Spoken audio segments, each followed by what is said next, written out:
નમસ્કાર મિત્રો, વેધર ઇન્ફોર્મેશનમાં આપનું સ્વાગત છે અને હું છું પરેશ। ખાસ કરીને આજના વિડીયોમાં આપણે માહિતી આપવાની છે કે આવનારા દિવસમાં હવામાનમાં એક પલટો આવવાનો છે। રાજ્યની અંદર અનેક જગ્યાએ માવઠાના વરસાદ પડી શકે છે અને એ સાથે ઠંડી અને તાપમાન વિશેની ખૂબ અગત્યની માહિતી આપવાની છે। આમ જોવા જઈએ તો માવઠા વિશેની માહિતી આપું એ પહેલાં હું આપને ઠંડી અને તાપમાન વિશે માહિતી આપી દઉં, સાથે આપણે પવન વિશે પણ થોડીક ચર્ચા કરવાની છે। આમ જોવા જઈએ તો જે પવનની ઝડપ છે એ થોડા દિવસથી વધેલી હતી, એટલે એ જે 11 ફેબ્રુઆરીથી પવનની ઝડપમાં વધારો થયો છે। અત્યારે એવરેજ 15 થી લઈને 20 કિલોમીટર પ્રતિ કલાકની ઝડપે પવન ચાલી રહ્યો છે। 16 ફેબ્રુઆરી 2026થી આ પવનની ઝડપમાં ઘટાડો થશે અને પવનની ઝડપ છે એ નોર્મલ 10 થી લઈને 12 કિલોમીટર પ્રતિ કલાકની થઈ જશે। એટલે 16 તારીખના રોજ સોમવાર અને 16 તારીખથી પવનની ઝડપ છે એ નોર્મલ થઈ જશે। એટલે રાબેતા મુજબ પિયત આપવાનું કામ છે એ કરી શકાય છે। અને ખાસ 16 તારીખથી બીજો પલટો એ પણ આવવાનો છે કે 16 તારીખથી તાપમાનની અંદર ઘટાડો થવા જઈ રહ્યો છે। આમ જોવા જઈએ તો આપણે ઘણા દિવસથી તાપમાન છે 30 ડિગ્રી ઉપર ચાલી રહ્યું હતું। ધીમે ધીમે આપણે દિવસનું તાપમાન છે એમાં આપણે મોટાભાગના વિસ્તારની અંદર 30 ડિગ્રી ઉપર તાપમાન હતું, જેને કારણે દિવસ દરમિયાન આપણે ઉનાળા જેવો અહેસાસ થતો હતો। પણ 16 તારીખથી 4 દિવસ સુધી, એટલે 16, 17, 18 ને 19 ફેબ્રુઆરી એમ 4 દિવસ સુધી તાપમાનમાં ઘટાડો નોંધાશે। એવરેજ લગભગ 2 થી લઈને 4 ડિગ્રી સુધી તાપમાન ઘટશે અને ઘણા વિસ્તારની અંદર 30 ડિગ્રી કરતાં પણ નીચે તાપમાન જોવા મળી શકે છે। એટલે તાપમાનની અંદર 16 થી લઈને 19 તારીખ સુધી 4 દિવસ સુધી 2 થી 4 ડિગ્રીનો ઘટાડો થશે અને ફરીથી એક વખત સામાન્ય તાપમાનની અંદર રાહત મળશે।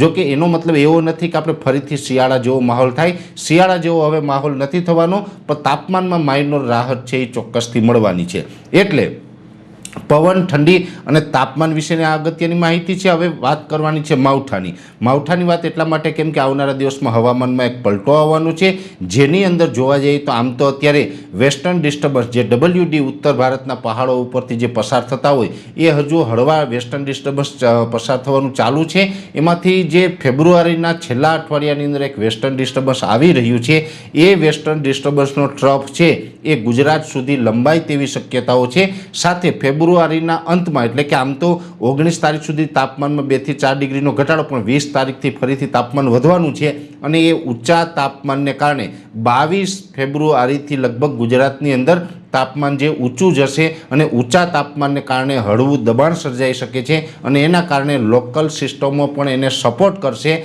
એટલે 22 તારીખથી લઈને 28 તારીખ સુધીના જે હવામાનમાં પલટાની આપણે ઘણા દિવસથી માહિતી આપી રહ્યા છીએ, એમાં 22 તારીખથી જે તાપમાન ઊંચું જશે, વેસ્ટર્ન ડિસ્ટર્બન્સની અસર ચાલુ થશે, જેમાં ખાસ કરીને ફેબ્રુઆરીના 28 તારીખ સુધીમાં કોઈને કોઈ જગ્યાએ આપણે માવઠાના ઝાપટા પડે, અમુક જગ્યાએ ઝાપટાથી વધારે વરસાદ પણ પડી શકે, આવા સંકેત અત્યારે મળી રહ્યા છે। અને ખાસ આ જે વેસ્ટર્ન ડિસ્ટર્બન્સ આવી રહ્યું છે એનો ભેજ અને એનો ટ્રફ છે એ ગુજરાત સુધી લંબાશે અને લોકલ સિસ્ટમ બનશે। એટલે ઘણી વખત એવું બને કે લોકલ સિસ્ટમ બંધાય અને જો ટ્રફ ગુજરાત સુધી લંબાય તો ઘણી વખત એ સિસ્ટમ છે થોડીક સ્ટ્રોંગ પણ બની જાય અને સામાન્ય ઝાપટા કરતાં વધારે વરસાદ પણ અમુક જગ્યાએ નોંધાઈ જાય। એટલે આ પ્રકારની પરિસ્થિતિનું નિર્માણ થવાનું છે। ખાસ કરીને આપણે મોટાભાગના જે પાકો તૈયાર હોય એના ઉપર ખાસ હવે આપણે નજર રાખવાની છે। એમાં પણ ખાસ 22 થી 28 ફેબ્રુઆરીમાં જે હવામાનમાં પલટો આવવાનો છે, એમાં પણ જે 26, 27 ને 28 ફેબ્રુઆરી હશે,